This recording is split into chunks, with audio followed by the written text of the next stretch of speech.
There is only one thing that you can control in your life. That's your thoughts. You can choose to be happy or you can choose to be miserable. It's just that simple. Join me for the next hour on Law of Attraction Talk Radio, where I hope to inspire you to make the conscious decision to be happy. For that is the exact place where you need to be to create your own magnificent reality.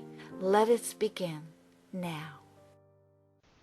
Welcome to Law of Attraction Talk Radio. I'm Jules from beautiful Southern California.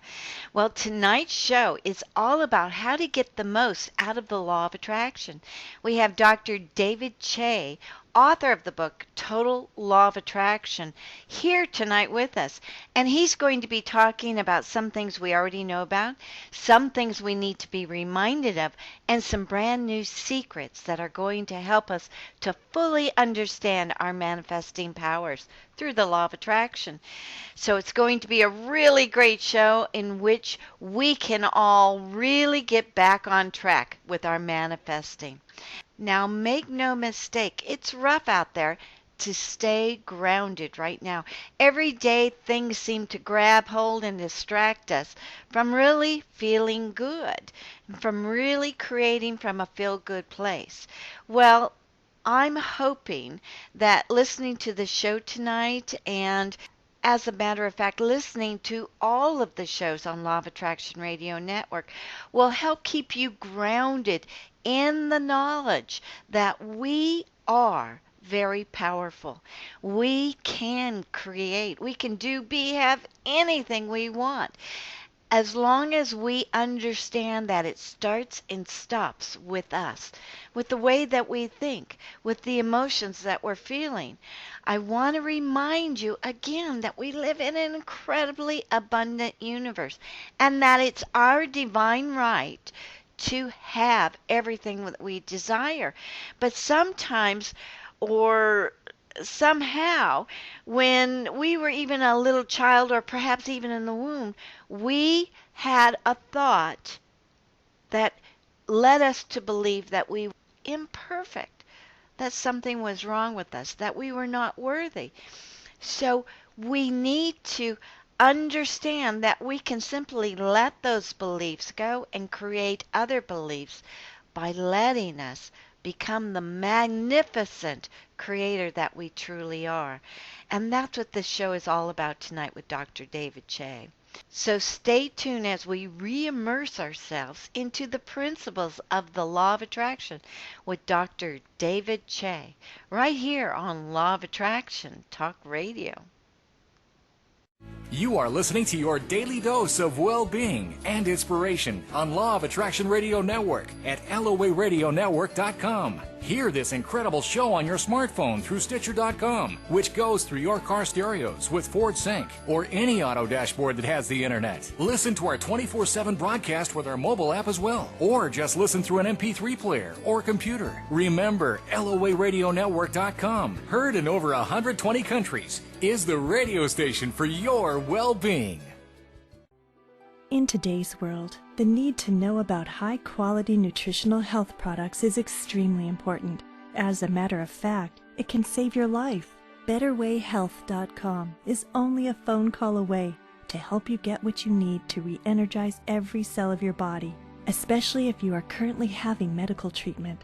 From Transfer Point Beta-Glucan that helps the immune system, to Barlean's flax oil that is an effective body cleanse, to amazing grass products shown to have superb nutritional value, to Jupiter water ionizers that balance the alkaline and acidity in your body. BetterWayHealth.com is your one-stop shop to healthier living. So whether you have cancer or diabetes, or whether you're just interested in preventative care, visit us at BetterWayHealth.com. We are here to help you.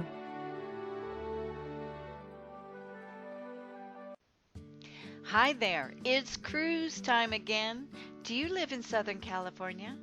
What are you doing on April 30th, 2012? Well, I personally want to invite you to the most magnificent cruise ever. It's our Energy Healing Cruise, featuring some of the best presenters ever. We've got international astrologer Tom Lesher coming on. He's going to be doing a wonderful workshop on the year 2012 and the alignments and what that means for us. And then we have the Communion of Light channel, Frank Butterfield, channeling Paul. Not only is he going to be doing a fabulous workshop, but he's going to be doing private readings too. And then we have energy and angel healer Christina McIntyre coming on board, and you have to see her live and in person. She's incredible. We have psychic and medical intuitive Dr. Susan Adcock coming, and she is the most profound energy healer ever. You're going to love this. Whether you're needing healing on a physical, mental, or emotional level, we have got everything that's literally going to change your life right on this cruise. So come aboard. If for some reason you feel that you cannot afford this cruise, call me and let's talk about it. We may be able to extend the payments. We may be able to do a whole bunch of things very creatively. Because if you really want to come, well, the universe is going to provide it to you. So come aboard. And now you must sign up before the end of February. And the prices are going up every single day. So you need to sign up as soon as possible. Don't delay. Come aboard. Have fun with us. Grow with us. And expand with us. It's all divinely orchestrated. So go to LOARadionetwork.com and click on the cruise page. We'll see you on board. Welcome back. Tonight our guest is Dr. David Shea, who wrote the marvelous book called Total Law of Attraction. Dr. Shea is a dentist out of Cocoa Beach, Florida, and he certainly manifested paradise for him to live in. And he's discovered many of the secrets to the law of attraction since he was a little boy. And thank goodness he wrote this book, because he is educating people, especially those in mainstream, of their power to create. And I love it. So let's welcome him, shall we? Well, welcome, David, to Law of Attraction Talk Radio. I'm so glad you could join us today. Thanks for having me, Jules. I really want to talk about this terrific book. I want to make sure everybody sees this. You wrote a very, very simple book, but it has secrets in there that people just can't find anywhere. Yes, that was the intention of my book. I took all the best information that I've ever learned over the years about the law of attraction and condensed it into a simplified format, which the average person with a basic education can understand and apply right away to achieve success in their life. So how did you start with the law of attraction? Because I know you're a very successful dentist right now, but how did it start for you? It started way back when I was probably 11 or 12 years old. We didn't have much. We were growing up. My parents are from Taiwan, and I wasn't born here either. So we were immigrants to the new country, and we didn't have much when we were growing up. And I wanted to achieve success, so I would go to the library and read books on manifesting success and things of the sort. And long story short, this book came about as from my experiences, learning this information and wanting to show other people, that weren't successful, the information that I learned over the years, so they too can achieve success. So, in a long story short, that's kind of where the book, the premise of the book was conceived. But you had some personal experiences as a child, too, that kind of got you excited. Yes. And actually, one of the experiences is very similar to the movie The Secret, which is kind of what struck home with me. And that's when I was a child, everybody in the neighborhood, the boys in the neighborhood, had these racing bicycles that they wanted. And that's something that I wanted, too. But the cost of the bicycle at the time was just too out of reach for what we could afford. So I used the information that I learned at the time, not really knowing what I was doing, to try to attract that bicycle to myself. Not really knowing if it would work, and not really knowing what I was doing. So But long story short, unknown to me, my mom comes up to me one day and says, I entered the sweepstakes and I won this amount of money, X amount of dollars, and it just happened to be the amount of money that, very close to the amount of money that we needed to get this bicycle. And after that, I was completely shocked and realized that I had something there, that I struck something there. And so over the next many years, as it came along, I devoted my time to studying the inner workings of what I actually did and how I can reproduce the same results and teach people how to do the same thing. Wow. Great, great. So you got your bike, that got you going. Did you happen to use it in school at all to get you? Well, yes, because dental school is very hard to get into, and I was in Chicago at the time. It's very competitive, very difficult to get into, and I used the same process, the techniques that I learned to manifest myself in the dental school. And I was one of the select few that was able to get in without even a bachelor's degree at the time. So I was able to manifest it, and over long story short, do what I had to do, and over time, eventually, when I got the letter of acceptance, I was still kind of, even though I knew about the law of attraction, I was still kind of freaking out. I was like, wow, this stuff does work if you know what you're doing. You just gotta, know the right way to apply it. That's all. Wow. But you are definitely into the science behind the law of attraction, and that's really where your belief is. Why is that? Well, because the belief in something, it's not just about having a thought or a feeling behind something. It's about believing in what you're doing. And the subconscious mind works through belief. Your subconscious mind is located, in your heart or solar plexus.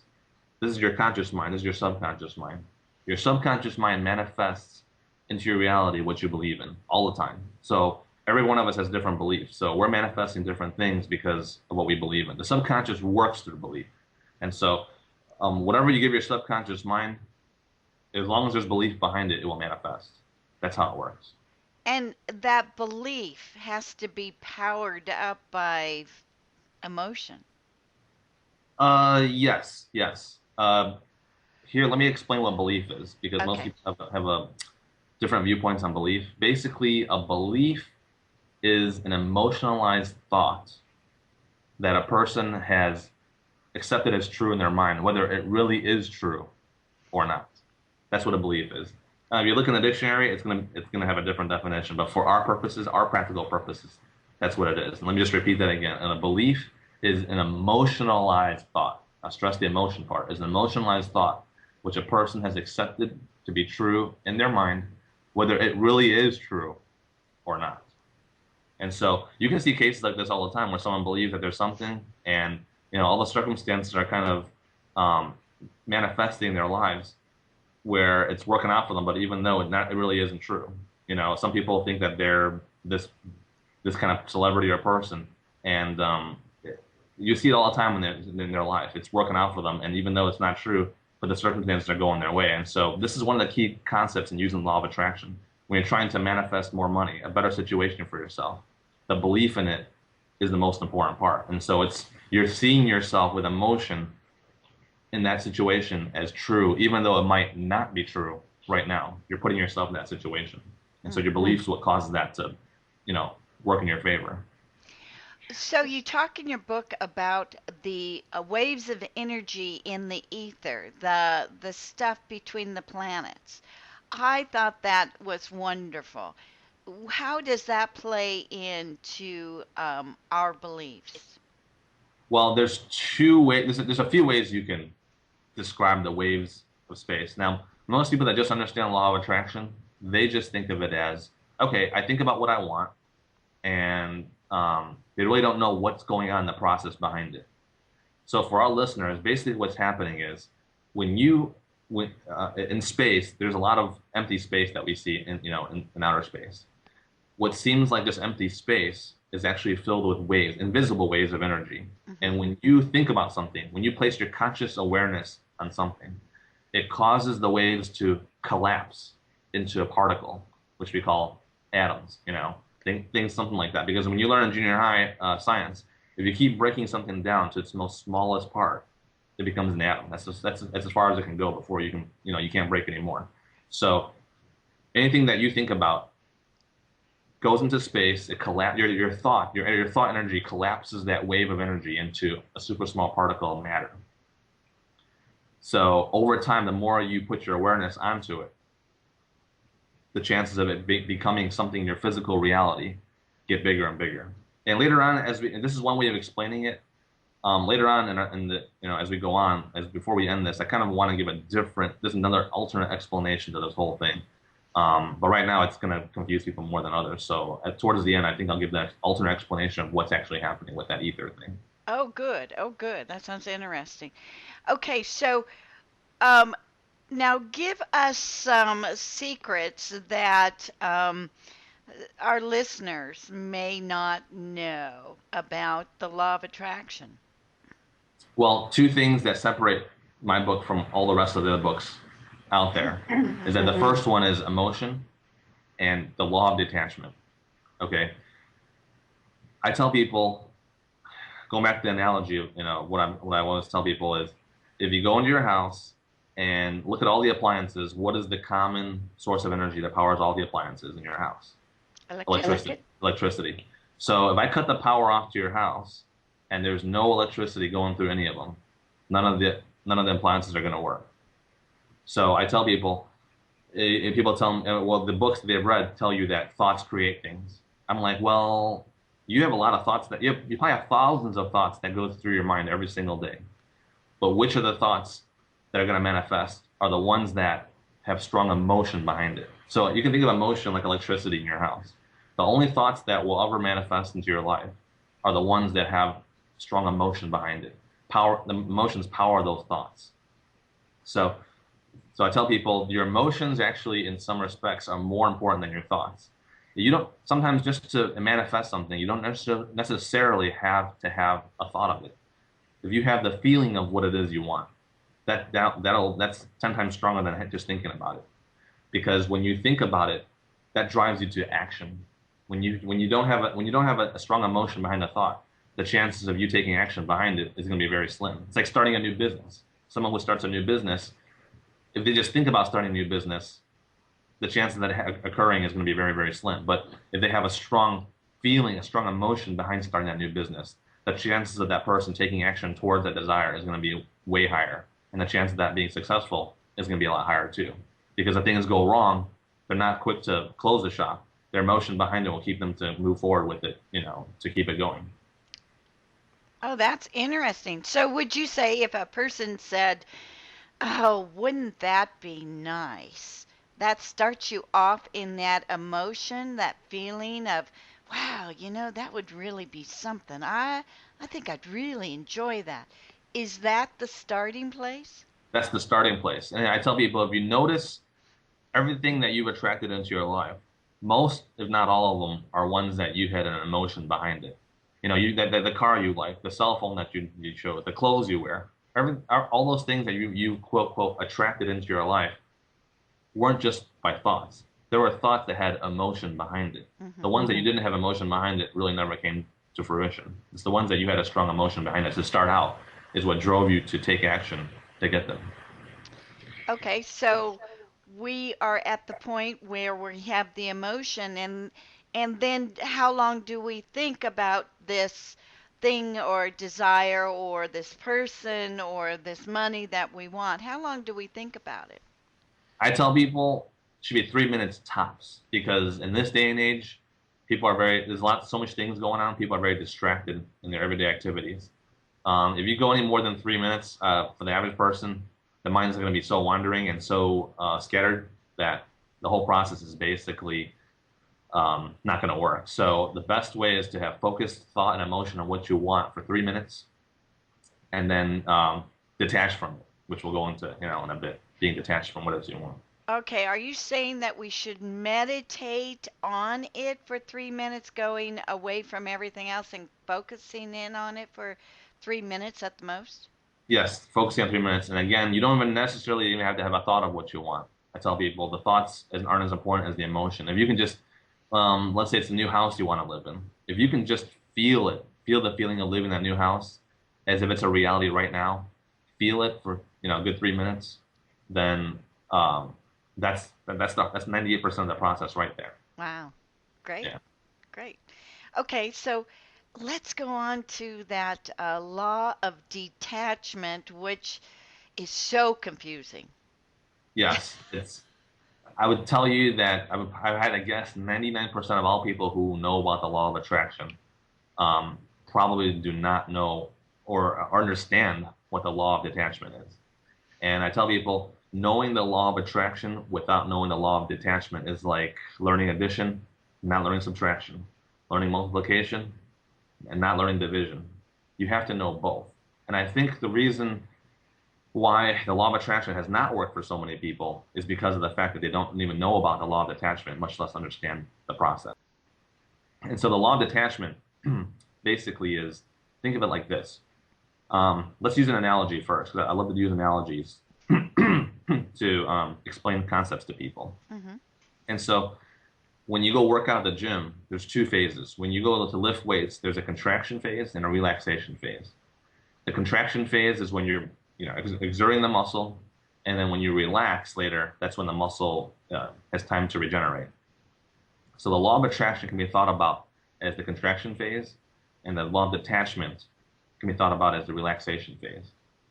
So when you use the law of attraction to try to manifest what it is you want, if you don't know the law of detachment, you're actually building resistance too much. It's like me just lifting the weight and not relaxing. So in essence, what you're doing is you're actually pushing your desire away. The law of detachment, explained, can be thought of in two words: letting go. So what does letting go actually mean? Letting go means this, means whatever it is you want, when you're detached, when you're truly detached, you have to be able to let go of what it is you want. You have to be just as happy, truly just as happy without what it is you want as what it is as if you had it. So, if you never had what it is you're trying to attract and you're just as happy, then you're truly detached. Now, while that may sound like you're actually pushing away what you want, when you're detached, you're actually attracting what it is you want. Because if you're just using the law of attraction, people start thinking about it too much. They're like, oh well, if I don't have what it is I want, I'm not going to be happy. I won't be able to survive if I don't have, this thing I'm trying to attract. And so when you think like that, that's when you're indirectly pushing it away. You're thinking about it too much, and you're building resistance to it. When you're detached, you're let go. You're taking that resistance away, and you're letting your subconscious passively attracting what it is what you want towards you without you even knowing it. So I can go on for an hour about the law of detachment, and it was one of the hardest things for me to understand. But in a nutshell, that's what it is. And in my book, I go into detail about the law of detachment. So there really won't be too much gray area after you read the explanation. But if I had to go through it, it would take me a long time to really, really go into the detail of it. Okay, so I just want to just talk about one specific. For me, a lot of people come to me and they want a mate. So what they end up doing is focusing on how to attract that mate to them by thinking about the emotion, and it's all wonderful. But they keep on thinking about how they're still lonely and how that person's not into their life. What you're saying is that they've got to just understand that this person, if they come in or they don't, you're still going to be happy. You're still going to go out and do the things you want to do. You're still going to experience life fine without this person. And I think that's what you're trying to get away is telling people quit focusing on the lack of that person not being there. Yes. Just let it go and enjoy. That's basically what it comes down to. And it's a good point you bring up. It's I can tell people that when it comes to money, everybody is thinking or trying to attract money. But what they're actually doing is later, after they're using the law of attraction, they're focused on the fact that they don't have money. Yeah. So it's the law of attraction is what you focus on, you attract. But what people are doing is they're visualizing or feeling the fact that they have more money, but they're always focused on the fact that they don't have money. So you attract only what you focus on. So most of them are still attracting circumstances of not having money. So if a person is trying to sell an apartment, Yes. And they're worried about the fact if I don't sell this apartment by this date, I'm going to have it foreclosed on, or something's going to happen. What should we be thinking? I mean, when it's that, you're feeling it life threatening or something, it's really hard to break away. Are you saying that we've got to trust? Yes, trust. And you bring up a good point again too, and that's um, people like to set dates when they're using law of Ah, attraction. And that's one of the biggest mistakes I tell people is you don't want to set a date because as the date approaches and, it's not looking like it's going your way, you're going to be attached. And don't ever forget, attachment equals resistance. And resistance means you're pushing something away. So never, never set a date when you're using the law of attraction because that builds attachment, which builds resistance. So like you said, when you're trying to attract something, what it is you want, the key secret is to always be happy, whether or not you have it or not. That's how you successfully attract it. And like I said, we can go into an hour about the explanation behind why that is, but just for now, for our practical purposes, that's the key. Because if you try to attract what it is you want and you're feeling negative at the same time, it's like canceling each other the whole process. okay. You know, you're building resistance again, and that's what you don't want to do. When you're detached, when you're letting go, that releases that resistance. And it doesn't matter whether you're trying to attract a relationship, whether it's a circumstance, whether it's more money, whether it's just anything like in general. Detachment is the key all along. It's the one that's most not talked about, rarely talked about, but that's the critical law. It's getting the law of attraction to work for you. You have to be detached. You have to understand and apply the law of detachment just as much as you're applying the law of attraction. Okay. So when do you know when you are supposed to be placing action? Ah, good question. The 4 steps I tell people, the 4 steps, I don't care what book you read, because I've read a lot of them. The 4 steps to attract anything with the law of attraction is first is thought, first is thought, second is emotion with that thought, third is belief in that emotion and thought, and the last step is action. That's where a lot of people go wrong too. I get people asking me, when am I going to get that $1 million check in the mailbox? I'm like, well, are you taking any action toward getting what you want? No, I just sit around and think about it all day. I'm like, well, that's the problem. There's no action, there's no attraction. And I think Jack Canfield says it the best. He says, look at the last 6 letters of the word attraction. It's the word action.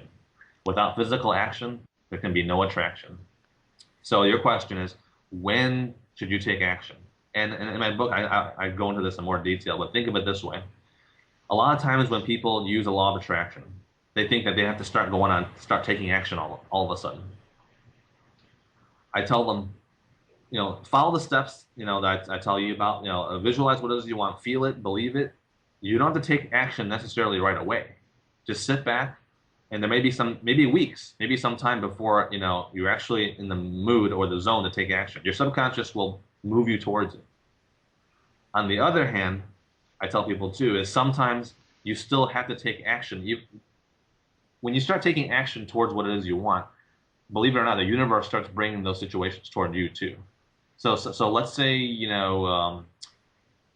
listed your apartment or whatever you're trying to sell, sometimes you just don't need to take any action. You just wait and sit back and wait for, the circumstances to bring it towards you. But sometimes I tell people too, that if it's been too long, sometimes you still need to make the person move. I tell people, when you start making them moves towards what you want, you're gonna hit roadblocks along the way, and that's why being detached again is being so important. When you're taking action towards what it is you want, at the same time, the circumstances will move towards you to bring you what you want.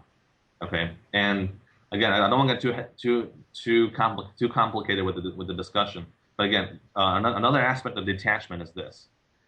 When you're taking action towards what you want, you're going to come across situations where it may seem like you're not getting what you want. Like let's say a buyer comes in, throws an offer at you, and you're like, oh, okay, well, it's too low, way too low. So you're thinking to yourself, well, maybe the law of attraction isn't working. Okay. Another way of explaining the law of detachment is this.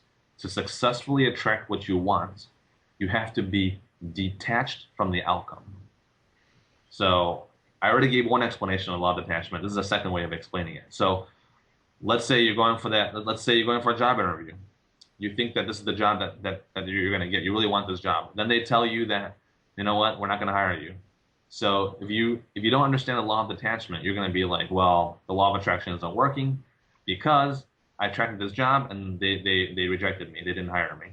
Well, if you understand the law of detachment, which is so necessary to make it work, you're going to think, well, maybe this isn't the job that was suited for me. Maybe there's a better offer that's waiting for me. So as long as you're detached, you stay on the course of action because the universe might have a big, big plan, for you at the end. But if you're not detached, you might have just veered off course and you weren't ready to receive what the universe is getting for you. But when you're detached and you understand it completely, you stay on the course of action because you trust that the universe has something big waiting for you at the end. You just have to get through these obstacles to get to that level. So the law of attraction, I can spend 10 minutes to explain to you. The law of detachment, I can spend hours explaining it to somebody. Yeah, yeah, there's a lot to it, and I can understand why it's so confusing to everybody. But let's go into the health aspects of how our thoughts and our beliefs can help us, cure ourselves.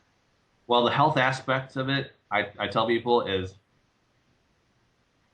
when you're sick, when you're given a bad diagnosis by the doctor, and you watch The Secret and other related books on the subject, they tell you that, okay, just have a positive outlook. You don't necessarily need medical treatment, and boom, you're going to be healed. And that's not exactly the case. That sounds very, very motivational. Like sounds very happy, but the reality of it is, I tell people is you should use a combination of having a positive attitude, law of attraction, positive attitude, positive emotion. At the same time, you still have to seek good medical treatment. Those two are both necessary. You can't just seek good medical treatment and have a negative state of mind. And you can't just have a good state of mind and not seek medical treatment.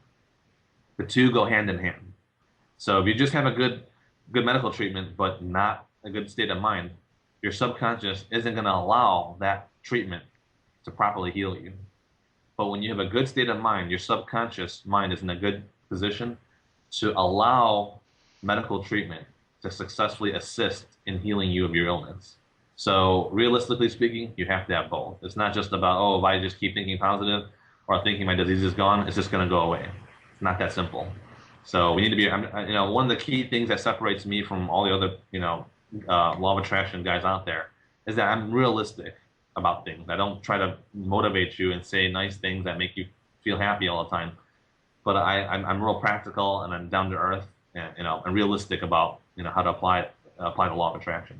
Okay, so you would agree though if a person who is ill and was given a diagnosis of cancer and they got 6 months to live, if they have a choice on whether to believe that doctor or hightail it out there and find another doctor, right? It's their Yes. choice on how they want to believe. They don't have to take that death sentence. No, no, no. Again, it comes back to belief again. A belief is an emotionalized thought which a person has accepted as true, whether it is true or not. So if someone tells you you have 6 months to live and you believe that, your subconscious is basically going to reproduce or create those circumstances in which you only probably have around 6 months to live because of fear. Again, fear is something I go into the book too. That's real important. That's the one emotion you don't want to have. Try to avoid. Whereas happiness is the ultimate emotion of the subconscious mind, the arch enemy of the subconscious mind is the emotion of fear. Because when you fear, the subconscious mind gets paralyzed and it doesn't do any work for you. So you want to avoid that emotion as much as you can. So if someone gives you that kind of diagnosis, what you want to do is not be so startled and just think, I have the power to change my reality. I have the power to change my circumstance. So don't buy into that. Just keep a positive outlook and seek good medical treatment at the same time. And if it requires you having to run as far away from that doctor that gave you that diagnosis, then so be it. Go find someone that has a more positive outlook, the same as you, who's willing to treat you with your positive attitude at the same time. So we know from your book that belief is incredibly important. We know about the law of detachment. But do we have a choice in how we feel? How we have a choice to be happy or we have a choice to be miserable. Everything really basically comes down to how we're choosing to look at things, right? Exactly. You get one person can look at a situation and see it as favorable. A second person can see the same exact situation and see it as unfavorable. So, so many in our life, so many things in our lives, it depends on the way we're looking at it. I think it was William Shakespeare that said, "Nothing is good or bad, but thinking it makes it so." So you can look at a situation any way, and so maintaining a positive emotional situation is always trying to be looking at the good side of a situation. And, so that's what keeps you emotionally going. Because again, emotions is what attracts, is the source of energy that attracts what it is you want to you. When you have bad emotions, I guarantee you're going to be attracting bad situations to yourself. Not just bad thoughts. You can still have bad thoughts but good emotions, or vice versa.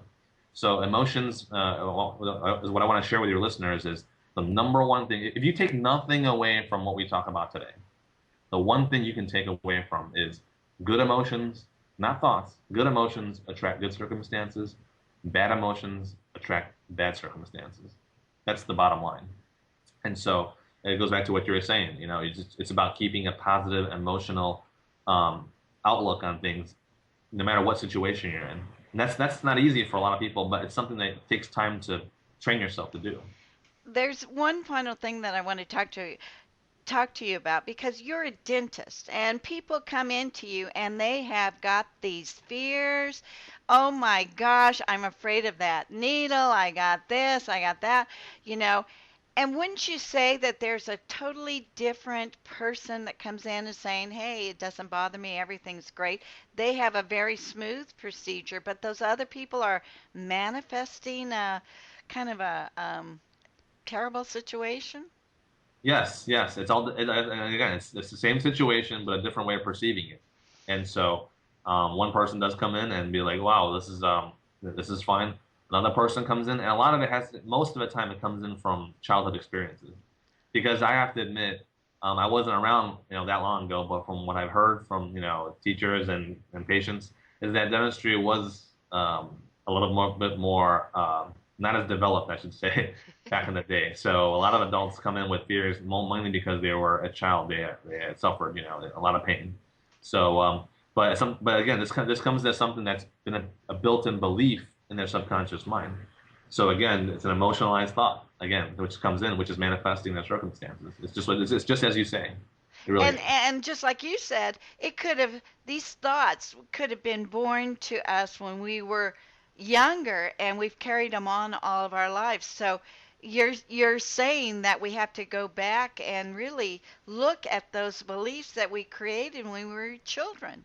Yes, yes, and we're still creating beliefs all the time, and you can create a new belief anytime. It doesn't have to be from children, from your childhood. It could be from you can create a new belief of benefit to you by thinking of it over and over again with emotion and making yourself believe it to be true in your mind, whether it really is true or not. And that's the whole concept in that law of attraction. It really is. That whole thing, what I just talked about. Because people are trying to attract a new home. They're trying to attract a new partner. They're trying to get a new car, trying to attract more money. If you're trying to attract it, that means you don't have it. Because if you had it already, you wouldn't be trying to attract it. So the fact that you're trying to attract it means you don't have it. So what you're doing is, with the law of attraction, in essence, in a nutshell, is you're emotionalizing that thought of whatever it is you want, and you're doing it over and over again, and you're making yourself accept it as true in your mind, whether it's true, really is true or not. And most time it's not because you don't have it. So you're making yourself believe it. And once you do that, once it becomes an ingrained part of a belief in your subconscious mind as true, that's when your subconscious mind starts manipulating the forces of the universe to bring that what it is you want towards you through circumstances, coincidences. Uh-huh. So you are creating new beliefs with every new thought. And your belief could say to yourself, well, I don't know if I'm really worthy of this. I don't know if I'm really worthy of $1 million. Do you suggest going down to a amount that maybe you are feeling like maybe you could manifest? Well, yeah, it's like telling people, you gotta crawl before you can walk, or walk before you can run. A lot of times I tell people, I've seen this happen too, is I tell people how to use the law of attraction. The next thing you know, they email me and say, I tried to attract 5 cars, but I can't do it. I'm like, well, how about starting out with 1 car before you even get to 5? So people get too overly ahead of themselves. Here, let me use the law of attraction to attract some money. Well, instead of 1,000 or 5,000, they start using the law of attraction to attract like 1 million. Well, it's not that the law of attraction can't work for $1 million, but it's the fact that the law of attraction to you haven't fully, how can I say it, learned how to use it yet. So by trying to do something so ahead of yourself, your mind won't believe that to be true in the beginning. So it kind of backfires on you, So you don't want to get too far ahead of yourself in the beginning. Once you get really good at it, then it'll make more sense to you. You have more of a higher chance to go for the bigger things and just start out small and work yourself up bigger. Excellent. Excellent. Okay, so where can we find your book, Total Law of Attraction? Where can we find that? Well, the easiest way is, and ebooks are big these days, the easiest way is to go to Amazon, and you can just type in Total Law of Attraction, and you can get either the ebook or the actual paperback. But so many people have ebook readers these days or the computer. You can just download it right away on the computer. It's the fastest way instead of having to have it shipped to you. It's available on Amazon, Barnes and Noble, and if you have an iPhone or iPad or whatever, you can buy it off Apple's iBook store too. So that's ebooks are the big thing these days. So if you don't want to waste time, wait for it to be shipped to you. You can go online and buy it offline as an ebook and read it on your computer or e-reader right away.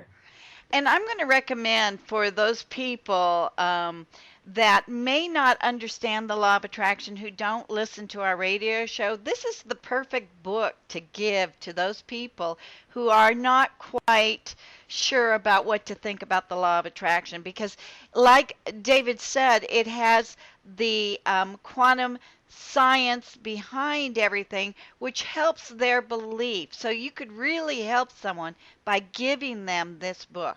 It really makes a lot of sense. Yes, and I designed that from the beginning.